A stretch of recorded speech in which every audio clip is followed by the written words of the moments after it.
If you want to be the best, if you want to reach the pinnacle, you must be. There's no way around it. You have to be obsessed with obtaining that. Greatness in any field, greatness cannot be achieved without obsession. You will not quit. You will keep going. You may lose, but you will not stop. You will not quit. You will keep going. Everybody wants to be a beast until it's time to do what beasts do. If you don't believe in yourself, it won't happen for you. You can't just say you want it. You can't watch the video and say, I want it as bad as I want to breathe. It's cute to say it. But when it's showtime, when the sun comes up, sometimes your life will be in a slump. I suggest to you that if you are facing a challenge, don't stop. Stay busy. Work your plan. Continue to do those things that you know that work for you after you have evaluated yourself in the situation. Continue to move. Stay busy, stay busy, stay busy. When the sun comes up, you've got all the books, you've got all the tapes, you've got all the access. Now it's time to hunt. And what separates you from everybody else is that when it's time to hunt, you're ready to hunt. It's about winning one-on-one battles.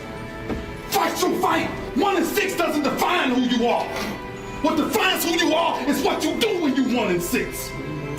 What the man you will fight for. Give everything you got today, not because of the scoreboard, but because when this game ends, knowing you gave everything you had. To go up, you got to give up. You want to be the best at your company. You want to make more money than you've ever made. You want to travel the world. I don't know. You want to build your second home. I'm not sure what you want, but I need you to understand you can't stay where you are and go where you're trying to go. And that's the problem. Many of you, you love your comfort zone too much. You love it.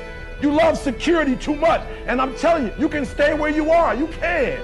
But you can't stay where you are and try to go where you're going. It's necessary to know that everybody won't see it, that everybody won't join you, that everybody won't have the vision. It's necessary to know that a lot of people like to complain, but they don't want to do anything about their situation, that you are an uncommon breed. You know, you have to know within yourself that I can do this. Even if no one else sees it for me, I must see it for myself. That's necessary. It's also, ladies and gentlemen, necessary that you be creative when you're working on your ideas, that you understand the importance of changing up, of readjusting your strategies. Many times we can have a great idea, but if you're not advancing it in the right way and things don't happen, you become discouraged and think the idea doesn't work. No, that's not true. You can't activate life. You can't begin to experience life in the way you want to experience. You can't have it. You can't be it. You can't do it until you activate it. Until just it's all in there. All your gifts, all your talents, all your everything you need to do to be what you've been called to do, what you've been birthed to do. You can't do until you activate it, until you recognize you matter. Everything about you is great, but the problem is you have consciously chosen to be average. There's no denying that inside of you, the only thing that's going to make you happy in the year ahead and the decades ahead is going to be having you have an experience where on a regular basis, you feel like your life is making progress. If there's one thing I teach, and I want to remind you of it, it's really simple. Getting things is not going to make you happy. That's good news in a tough economy. It's a good reminder. You know, it doesn't matter what you get. Doesn't matter whether it be money or opportunity.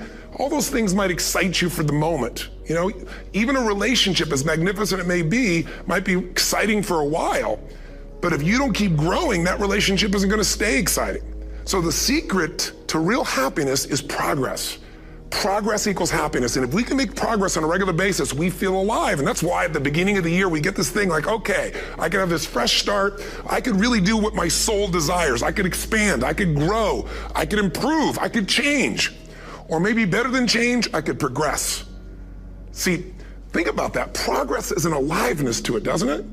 You don't have to work at changing. People say all the time now, well, I'm working on changing. Don't worry about it. You don't have to work on changing. Change is automatic. Your body's going to change whether you want it or not as the years go by. And no matter how hard you work, there's going to be some changes going on there. The economy is going to change no matter what you want it to do. The weather is going to change. Relationships are going to change. Everything in life is always changing. We don't have to work on change. Change is automatic, but progress is not. So if you want to make real progress, then you really got to look at your life in a different way. You got to say, I got to take control of this process and not just hope it's going to work out like people do who make a resolution. Because really, isn't that what they're really doing at the beginning of the year? They're saying, well, here's my resolutions for the year, and they really basically tell you their wishes. It's their wish list. It's what they hope it all comes together. And then they call it a resolution, but they don't know what a resolution is.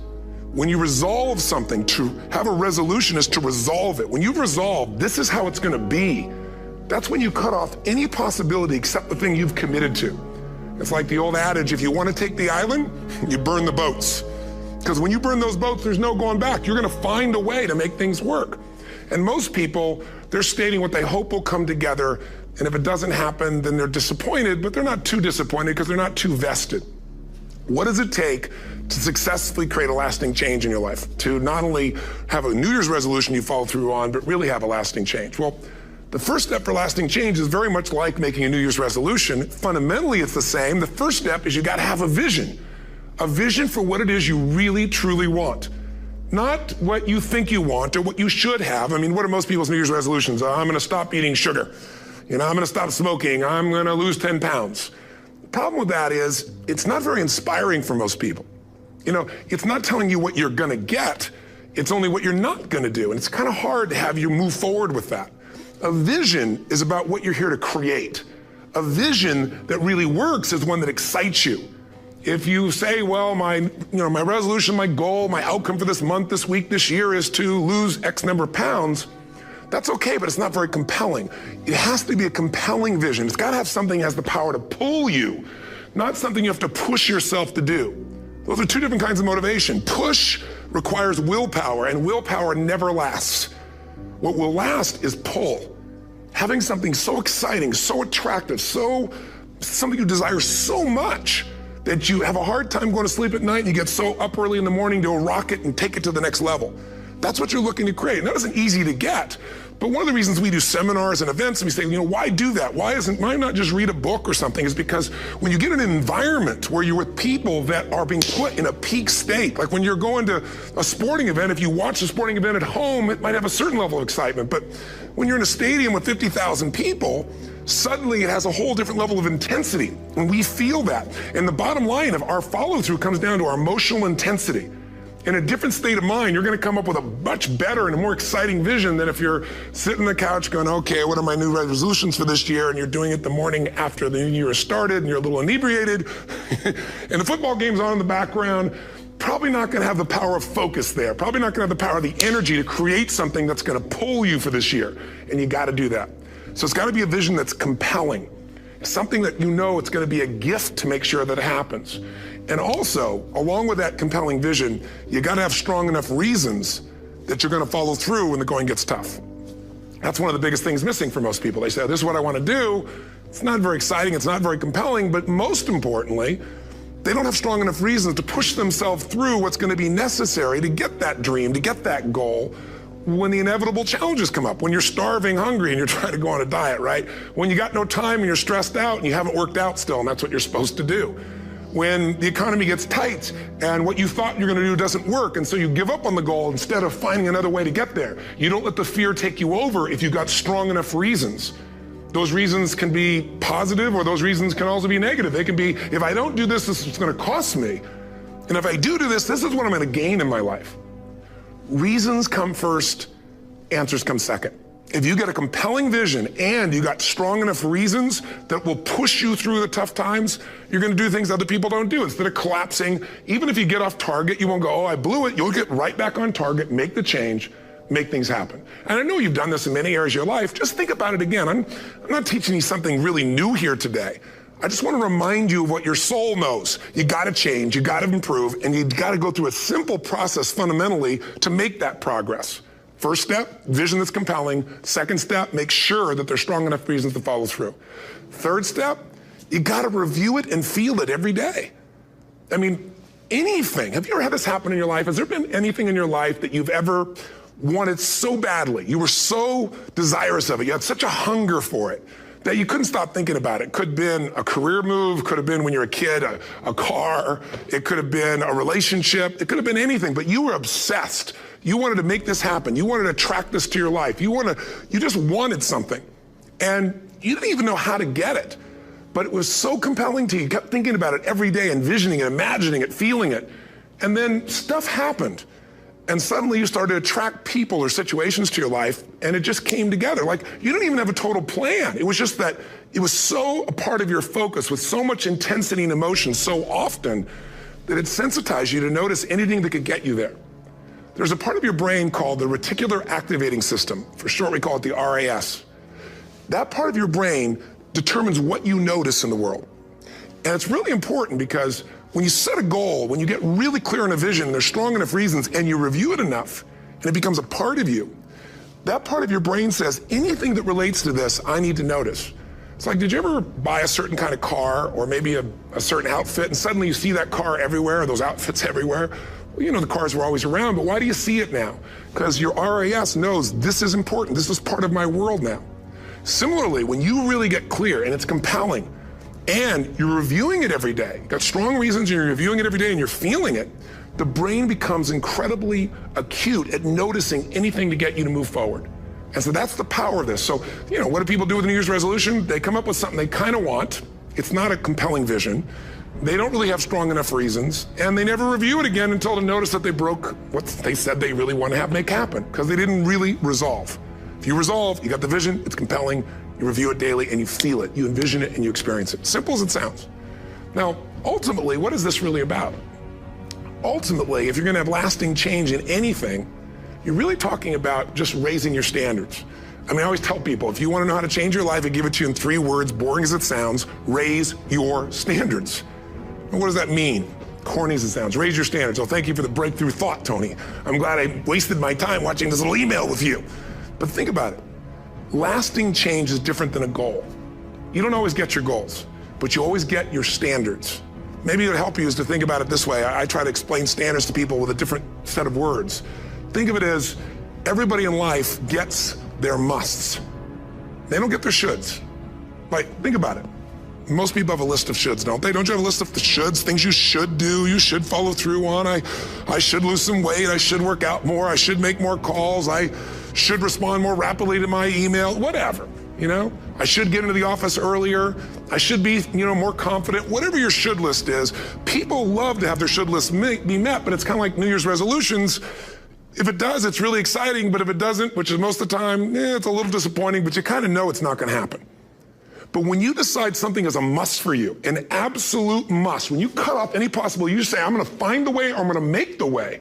Human beings, when they resolve things, when they make a real resolution inside themselves, which is they raise the standard and they make it a must, they find the way. Think about it in your own life. Haven't you had some area of your life where you raise your standard and your life has never been the same? Maybe at one time in your life you smoked cigarettes, or you did something and you did it for years and you kept trying to change it, and kept telling yourself, I should. And then one day something happened. Something just clicked you over. Something took you over that kind of tipping point. And inside yourself you said, no more. And it was a very, very different experience, wasn't it? Something inside of you shifted, and what was a should became a must, and you've never gone back. Is there an area like that in your life you can think of? Again, did you ever smoke cigarettes? Did you ever eat a certain way, drink a certain form of alcohol, and then finally say no more, and you just don't go back? And notice this, it doesn't really take any willpower anymore. Because somewhere when we make this click, when we make something a must, we attach ourselves to it. It becomes part of our identity. And one thing I've learned in the last, 33 years of working with people from now over 100 countries, 4 million people, is human beings absolutely follow through on who they believe they are. If you said to me, well, I'm really gonna work hard to stop smoking, but I've been a smoker my whole life and I am a smoker. I know your days are numbered. You're gonna be back smoking cigarettes again, because we all act consistent with who we believe we are. I tell people the strongest force in the whole human personality is this need to stay consistent with how we define ourselves. If you define yourself as somebody who is really conservative, you're not gonna be crazy and act nuts unless you're really drunk or something, and then you can say it's the alcohol, when it's really just you. Finally getting permission to be yourself, the alcohol is your excuse. If you're a really crazy person, you act crazy, outrageous, playful. You don't act conservative because that's not who you are. Very often people say, well, I can't do that. I'm not that kind of person. And I always say to people, really, when did you define yourself? I mean, really, how many years ago did you come up with what you could and couldn't do in your life? How many years ago? Most people, if they really look at how they're living their life today, it's based on a set of standards, a set of beliefs that they made choices about 10, 20, 30 or more years ago. I mean, very often we made decisions in our youth or very young about what to believe, about what we were capable of, about who we are as a person, and that becomes the glass ceiling, if you will, that controls us. There's a corny metaphor, but it's true. I remember one time I was with my family at the circus, and there was a person there, and they had this big, giant elephant, and you look at this elephant, and they take this little rope, put it around the elephant's neck, and they drive this stake into the ground. And I mean, you look at this and you know that elephant could rip down the entire tent with almost no effort. And yet the elephant doesn't struggle, doesn't try. Why? Because the elephant's conditioned. And they take that elephant and condition the elephant when it's a baby elephant. That's how they train them. When it's a little baby elephant and it doesn't have the power yet, they put a big rope around it and they drive this huge stake in the ground, and the elephant fights and fights and fights. And one day, finally, that elephant decides, I'm not capable of pulling this out. And once that becomes the definition of an identity of anyone, an elephant in this case, they don't even try anymore. It's just who I am, that's how it is, that's just the way it is in my life. I'd like to ask you to take a look at any place you've got a limitation and ask yourself, when did I decide to accept that limitation? And you may not even see it as a limitation, you might see it as just that's who I am. But so often in our lives, we've adapted to be a certain way so that we don't fail or so that people will like us or respect us, but it's not necessarily who we are. Joy comes when you're spontaneous. It's really hard to be truly happy when you're not being yourself. And most of us have no clue who we are. And so a big part of my work, if you've ever been to an event, you know, is to get people to do things spontaneously without thinking, because that's when the real you shows up. That's when the energy comes alive. And when you do that, when you start to connect to your true nature, suddenly there's energy available for you to set a higher standard for what you want in your life. That's what this is really all about. And when I talk about standards, when I talk about, shoulds versus musts, think about your own life. I know there have been areas in your life where some point in time you just shifted and you raised the standard and your life changed. Because whatever people have their identity attached to, they live. We live who we believe we are. That's just how it works. It's just kind of like, I'll give you an example. Look at your physical body. Your physical body today is an absolute reflection of only one thing, not your goals, not your desires, but your standards. The identity you have for yourself. If your standard is you're an athlete, then there's a certain amount of strength, a muscle tone, and energy that's available in your body on a regular basis because that's who you are. And so you do whatever's necessary to maintain that identity. Again, the strongest force in the human personality is this need to stay consistent with how we define ourselves. Because if you don't know who you are, you wouldn't know how to act. Once you lock in on that identity, your brain finds a way to keep you there. If you say, man, I'm overweight, I've always been overweight, I'm big boned, and that's the story you got, then you're gonna always find a way to get back there. That's your settling point. That's your identity. That's where things lock in. If you see somebody who's in really great shape, you ask them, do you work out? You know the answer. Yes. How often? And they'll tell you 3 times, 4 times, 5 times a week, whatever. In a seminar, I'll ask people, who here works out at least 5 days a week? And I'm stand up. And you look around that room and you know that they work out 5 times a week because you can see their body. You don't just get a result without some kind of action, without some form of ritual. Ritual meaning actions you do consistently. Now, do you think those people that are out there working out 5 days a week, do they have more time than you do? Or I have, or anybody else? Of course not. Is their life less busy? Of course not. It's just a must for them. They must work out that way, and they've made that turn and their life's changed. So I'm not saying you have to work out 5 days a week. I'm just saying whatever you really want, wants don't get met consistently. Standards do. Whatever you identify, this is who I am. And so it's not so much about changing your identity as it is expanding it. Deciding that, instead of your goals to lose 10 pounds, which is not compelling, what if your vision was to get back to my fighting weight? This year, this month, this next 90 days, I'm gonna transform my body. I'm gonna take on a new challenge. I'm gonna find some technique or strategy, there's a million of them, that can reframe myself where I want to feel younger, stronger, more vibrant than ever before. Here's my reasons. Because I want the energy to really make my life work. Because it's tough out there and I want to be stronger than I've ever been before. I want to go in front of the mirror and if I'm naked, not, want to laugh. I want to look there and take a good look and go, yeah, I'm proud of whatever I see there. Whatever it takes, something's gonna make you laugh, smile, something that's gonna tease yourself, but something's gonna move you to another level. If you identify yourself in a new way and you own that every day, and that becomes the standard of how you live, you'll find the way to make that standard real. Money's the same way. Think about it, it doesn't matter what's happening, quote unquote, in the marketplace. People that make money find a way to make money no matter what, don't they? I mean, most people's standard is to pay their bills. So that's what most people find a way to do, even when economic times get tough. Most people, if that's their absolute standard, they find a way. Some people's standard is pay their bills most of the time. And so most of the time they do. Some people's standard is not just to pay their bills, but to take care of their family and maybe even some of their friends. And they find a way. In fact, some people may be in a family where they don't have enough money. They barely have money to pay their bills. They work their guts out. And then somebody, their mother, their father, somebody else, their sister gets ill, and there's not enough money to take care of it. Nobody else has money in the family. They don't either, but they find a way to get that money to take care of their mother or father, don't they? And pay their bills. They never could do it before. Why? The situation made them raise their own standard. And not everybody does that. Somebody else in the family might have money and still not take care of their mother. It all comes down to the inner game, my friends. Changing your life is a change in the inner game. The outside world you can't control, but you have absolute control over this one if you learn the dynamics of what shapes you. And identity is one of those simple, clear, fundamental basics that if you start to shift it, everything else will shift in your life as well. Some people, by the way, have to have more than enough money to do what they want, when they want, where they want, with whomever they want, contribute the way they want. And if that's their must, they find a way. I know that sounds overly simplistic, but it's true. Somebody once said you can take all the money in the world out of the hands of everybody, out of all the wealthy people in the world who are really successful, give it to other people. It wouldn't take too long, those people would have it back in their hands. It's not because they're manipulative, it's because they have a standard. Some are manipulative, don't get me wrong, but they've got a standard of what they're gonna find a way to make happen. I'm just simply saying to you, take those 3 magic words and live them. Raise your standard. And if you really wanna do it, then I'll tell you the most important secret. Have you ever done this? Have you ever told yourself you're raising your standard? Okay, I'm gonna go make this happen. I'm gonna go make this much money. I'm gonna transform my kids. I'm gonna create the ultimate relationship in my life. I'm gonna transform my body, whatever it is. And then you don't have strong enough reasons and you don't use it. You don't follow through. It's because you didn't back up your standards with what makes those standards real, and that's rituals. Rituals are where the power is.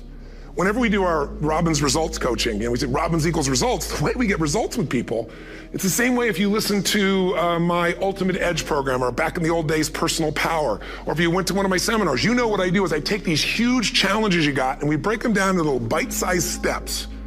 Little things you do each day that after you do them, you get so much momentum that it's easy to succeed. You're not overwhelmed. You have these victory day after day after day on little things. If you went through Ultimate Edge, I'm sure you learned about the hour of power, or the 15 minutes to be able to be fulfilled, or 30 minutes to thrive, where you literally just condition your body and emotion with a couple little rituals. So it doesn't matter what's going on in your world, you feel that strength, and it's not fake, it's not some pump up, it's coming from inside you, and it works. Rituals define us. See, all the results in your life are coming from your rituals. They start with a standard and then have rituals that follow it up. Like, for example, if you are where you want to be physically, you have very different rituals than if you're not where you want to be physically. If you're overweight, you and I both know you got a different ritual than if you're physically fit. Completely different.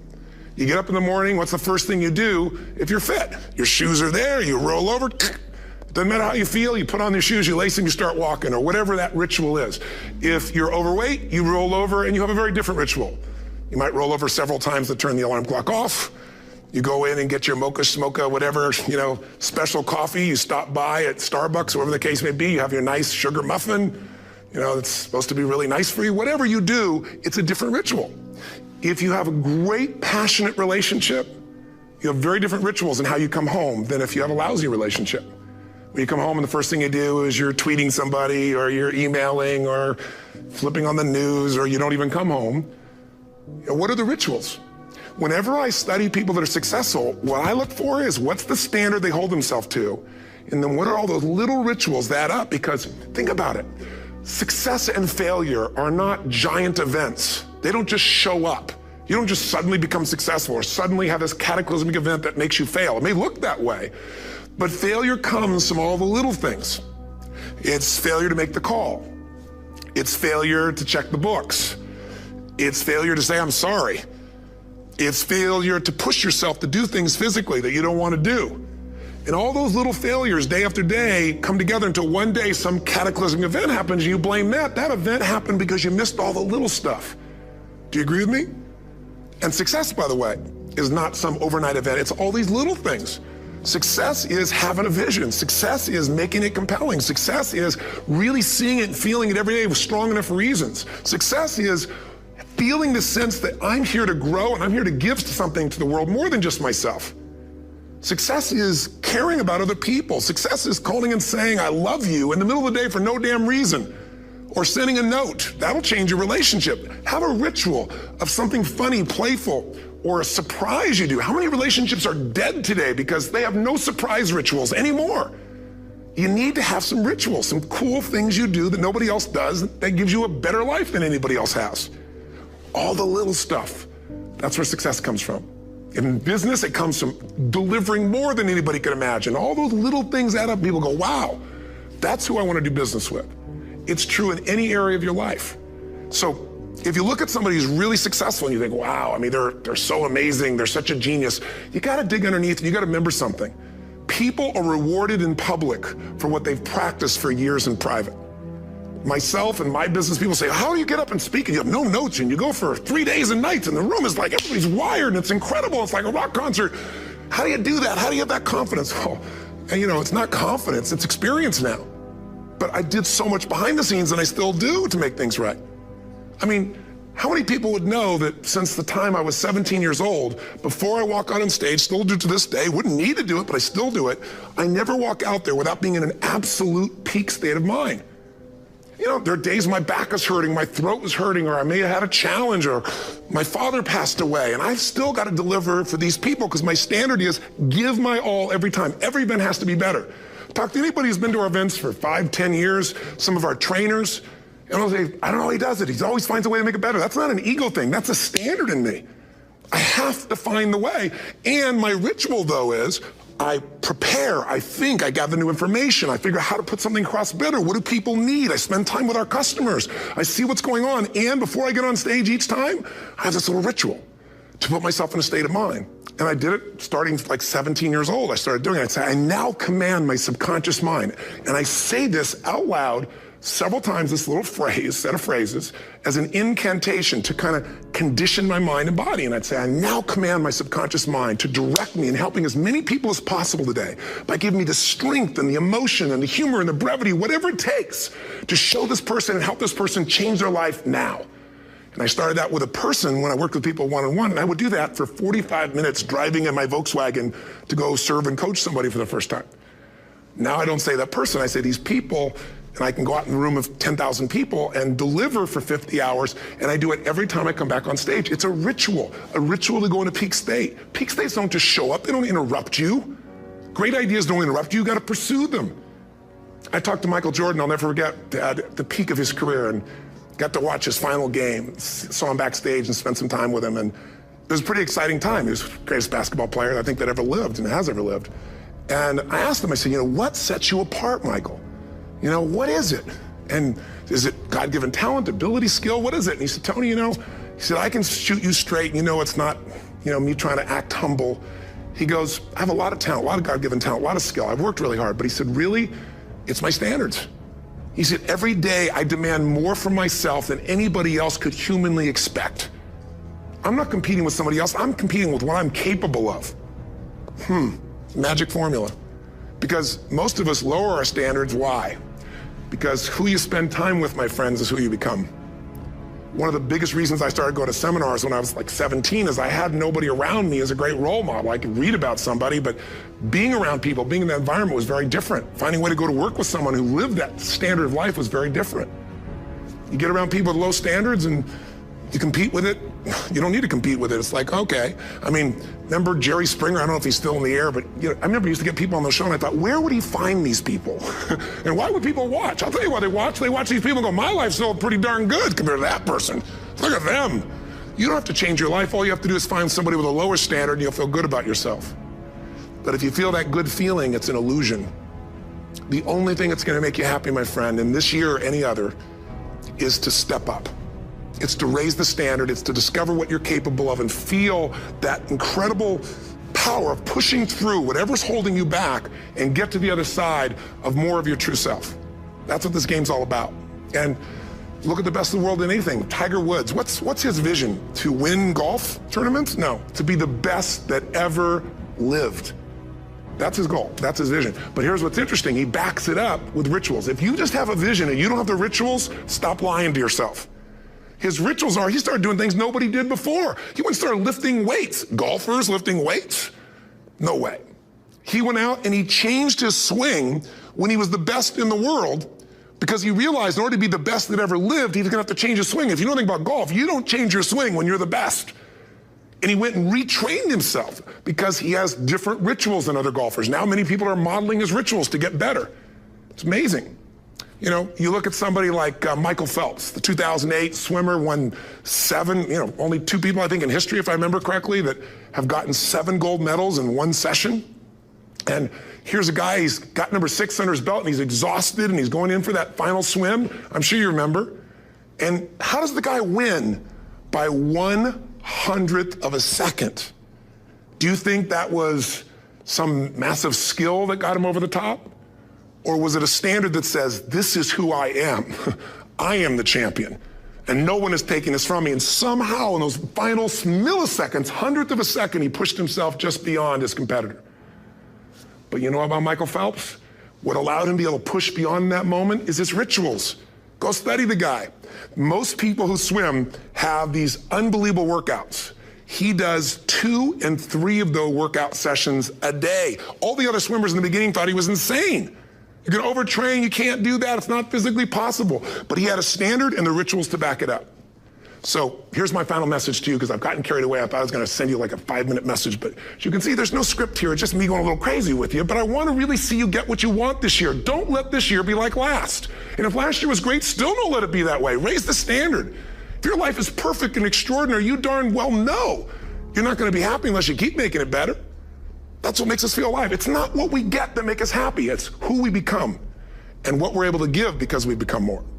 That sense of contribution is what creates the deepest meaning. So here's my assignment for you if you want one. If you want to go from conversation to some action, here's a simple thing to do. What's an area of your life right now that you really want to improve? What's an area that's important to improve? If your body's great, how about your career? If career's great, how about your relationships?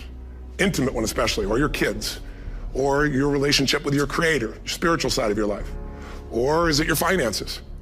Figure an area that really matters. Decide on that area. Number 1, write down what your life is like in that area right now as specifically as possible. So you might say, well, I'm 13.5 pounds overweight, whatever the weight is, whatever the situation is, or my body fat's like this, or I wake up exhausted in the morning, and you write the truth of where you are right now. So you're real clear. Or I'm not in a relationship. I say I want a relationship, but I'm not in one, and I don't seem to find them. All the good ones seem to be gone is my belief. And I really do want one, but I don't have it. Whatever your definition. Or I'm in a relationship, and God, I wish I wasn't in a relationship. I'm planning my escape, wherever you are. Or I have a wonderful relationship. We love each other, but there just isn't enough passion. Just write the truth of where you are. The area you want to change, but write how it is. And then the second step is, and this is where you got to be really honest with yourself. What are the rituals that have put me there? Because whatever results you're getting, even if you don't like the results, there's some rituals that are keeping you in that place.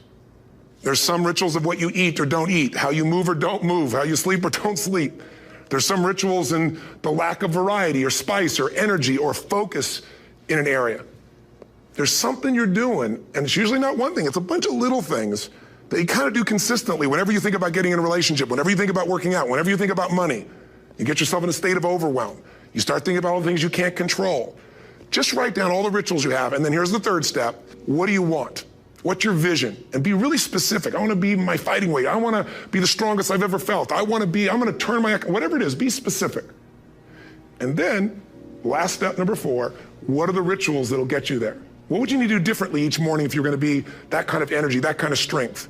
How often would you work out? What days would you work out? What time? A ritual is something you do consistently, usually at a specific time, so it becomes automatic. Let me tell you something. Willpower doesn't last, but rituals can last a lifetime. I bet you have some rituals in your life right now you've been doing for years, even though some of them don't serve you. I'm just saying, wake yourself up. If you want a new year and a new life, you don't need to start on January 1st. Start today. Start with this little video. And just begin to see what happens and see how easy it is to just do a few little rituals. Don't do them all, just do 2 or 3 new things. And you know what happens? You'll get momentum. Because once you discipline yourself in one area of your life, you feel yourself doing it in other areas as well. And I always say something that my original teacher taught me. I always remind people, there's always 2 pains in life. There's the pain of discipline, or there's the pain of regret. And discipline weighs ounces, as my friend Jim Rohn taught me. Regret weighs tons. You don't have regret. So right now, what do you want to change? What's it really like? What are the rituals that got you there? That'll take a little homework. If you're not sure, ask the people around you. They'll tell you what your rituals are. What do I really want in depth? What are the rituals that'll get me there? And then get yourself to start a few of those actions and lock them in place. If I can help you in any way, we're here as a company to support you. Come have an event with us. Come to Unleash the Power Within or Mastery University, or get a coach. You can get a free coaching session if you call our company and click on something on this. We'll probably have something on it, or get a product. Or don't do anything with us, but do something with somebody, starting with you. If you make the changes in yourself, you're going to be proud this year, and no amount of money or accolades from other people can mirror the feeling of being proud of knowing you've taken back control of your life, or you've taken a great life to another level. Because once you do that, you have something you can give other people, whether it be your kids or your friends or your family. And ultimately, that's what life's about. So thanks for listening. I don't know how long I went here, but I hope this has been helpful for you. I just thought it's a new year, and I want people to be able to truly create a new life. And until I see you again, hopefully soon, or get the chance to meet you, live strong and live with passion. And of course, God bless to you. Happy New Year.